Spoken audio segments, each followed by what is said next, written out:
What's up guys, Carmine here, back again for another House of the Dragon review, this time for episode 9, and I've gotta say, this episode is the perfect example of something we discussed on the live stream several days ago about how some of the show's best episodes are so close to that perfect 10 out of 10, but then they make a very weird and random decision to either shock the audience or because it looks cool. In my non-spoiler review, I also mentioned how the episode 9s of the series are usually the dreaded episodes and how Ryan Condal may or may not have been able to repeat that here. We'll also go into some of the changes they did to the lore and whether or not it's a good idea or if it was well executed.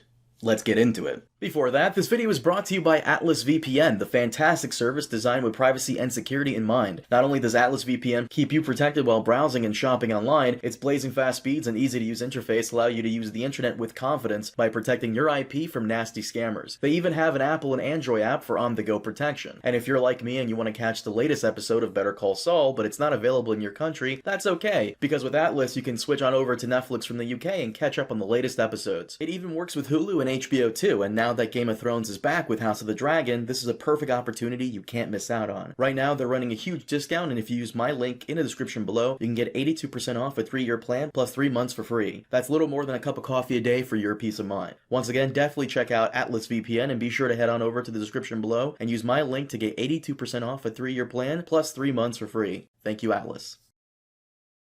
So first things first, the dreaded episode tradition. Now I know some people may say that that's not really a thing, specifically Preston who said here. I know you always go on about you keep going on about like the dreaded episode that's so your thing, and I'm like, is it really the episode 9? Is it really always the dreaded episode? But it kind of is. Now it's not the dreaded episode because something crazy happens in it, though that does tend to happen almost every time. It's the dreaded episode because you dread getting to this point in the story because it's the moment where everything changes for better or worse. And there's no going back. The problem with House of the Dragon is that you can't really do a gut punch with a history book the way Game of Thrones did. Fire and Blood, which is what the show is based off of, has historical beats that don't exactly line up with the pace of a television show, so it's hard to get right, especially this early on. Don't get me wrong, there are gut punches in the source material, but in order to properly get there and not rush it, we have to pace the story carefully, and as you could tell, it's been somewhat of a challenge to do because a good chunk of the season has been set up for these final 3 episodes. So this episode 9 wasn't really the dreaded episode the same way as we got with Game of Thrones, but it was still pretty good nonetheless. I'm also curious to see if Ryan Condal does want to set up his own tradition for these moments, but we'll have to see. But that aside, this episode was absolutely great, minus that ending, but we'll get to that. One of the things I've always appreciated was when Game of Thrones made this world feel lived in, gave it life, and allowed us to explore it through the characters. It was one of my favorite moments of the original first season, and I enjoyed it here, when we got to see the Kingsguard twins and Kristen Cole go around the streets of King's Landing and, actually show us the city being lived in. I know a lot of people weren't fans of the different quests given to the characters by Otto and Alicent, but I actually enjoyed that part. We have a soft war between father and daughter here, and I like that she's taking charge and trying to be the one to make the decisions now, because it does matter who gets to Aegon first. The kid is incredibly easy to manipulate, and making sure to get the first move is crucial into how they can safely take this power from Rhaenyra. There's some actual strategy involved, and I quite like that. But my one issue with the whole quest part of the episode was the inclusion of Missara. She's just been very unnecessary for this entire season. And yes, I'm aware she's somewhat important going forward, but it felt like she had no place in almost any scene we've gotten with her so far in the season. They tried to make her a Varys Littlefinger clone, but it was so poorly done that I just don't care. But the real MVPs of the episode were Alicent and Aegon. I've said this before and I'll say it again. The fact that they made Alicent more complex and gave her some depth instead of making her the generic evil stepmother is great. And I also really like that she wasn't made aware of Otto's plans to have Rhaenyra killed, and the fact that she didn't agree to it was also pretty good. Alicent wants Rhaenyra exposed as the liar she is, not killed. And I find it weird that some people don't seem to understand that. You can dislike someone and not want them dead. That's still possible, and we see that here. Alicent also being there to mourn Viserys was a nice touch. In the source material, you get the feeling that she didn't really care that much about him, but I really like this change. She's misguided and paranoid, which is fair. Her paranoia is something that Otto drilled into her back in episode 5, and then has carried on throughout the 10-year time skip from episodes 5 to 6. Imagine being a baby-making machine and having no real allies in a hostile environment where everyone is just really looking out for themselves. And the only real friend you thought you had out here is lying to your face and making light of situations you take very seriously. The other MVP of this episode was, of course, Aegon. Him wanting to run away and escape responsibility was actually a breath of fresh air. In a world where everyone wants to be in charge, we find a guy who understands that heavy lies the crown, and it's much easier to be a rich kid with privilege than someone whose every word affects the lives of millions. But props to both actors. They did a fantastic job at their roles for this episode, and they really did it for me. Bravo. All that being said, let's get into my minor nitpicks that kind of grow and become problems for me. Now, I know some people won't care about this part too much because it doesn't really seem like that big of a deal, but it kind of is if you're a book fan.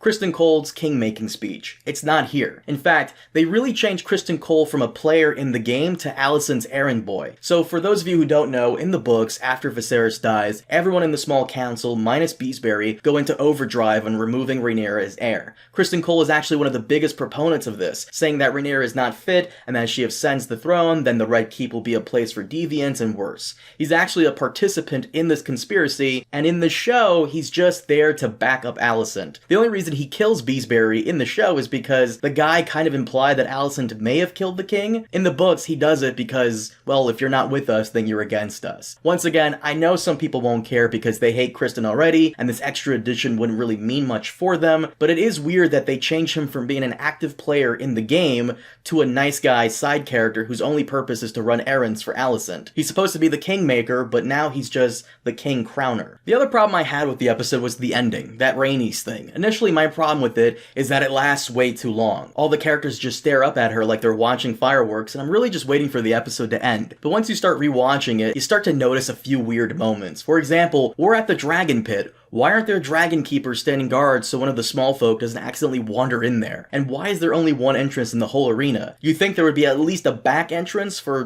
just in case purposes. Also, why doesn't she just fly away immediately? Why make such a big show of it? The actress went on to say that the reason she didn't roast the Green faction is because it's not her war. Okay, fine, but you legit just threatened them, put their lives in danger, and killed many of the citizens of the city. That seems like you're taking a side regardless. Someone in my comment section put it very nicely, it's the rule of cool. You put in a really awesome scene, even if it doesn't make sense, but you make it look so nice so no one really notices it. But at the same time, the thing about that is that you may not have noticed it, but your brain did. But all that aside, I did enjoy the episode quite a bit. I thought it was very entertaining and I had a good time watching it, which trumps everything else. It was a nice change of pace to have a green-centric episode this time around without any of Rhaenyra's people involved. I love the performances from the Aegon and Alicent actors, though I could use a little less Missara if there's no real point in her being there. Seriously, I know they want to set her up as a player, but it felt like filler considering they could have just found Aegon at the Underground Arena like they did in the books. It's starting to come off like the Sam and Gilly filler stuff from Game of Thrones, and if you've been with me for a long period of time, you know how much I hated those scenes. And she's kind of slowly becoming them for me. And now that I think about it, a lot of the show's original scenes really don't end well, and in this episode it was the Missara thing and the Rhaenys ending. But despite those problems, it was a very enjoyable episode, and I can't wait for the season finale. But guys, that is it for today. Thank you so much for watching. Of course, definitely let me know what you thought of this episode, and also be sure to tell me what you're most excited for going forward towards the finale. And of course, hit that like button and subscribe if you haven't already. It helps out the channel. But once again, thank you so much for watching, and I'll see you all next time. Have a good one.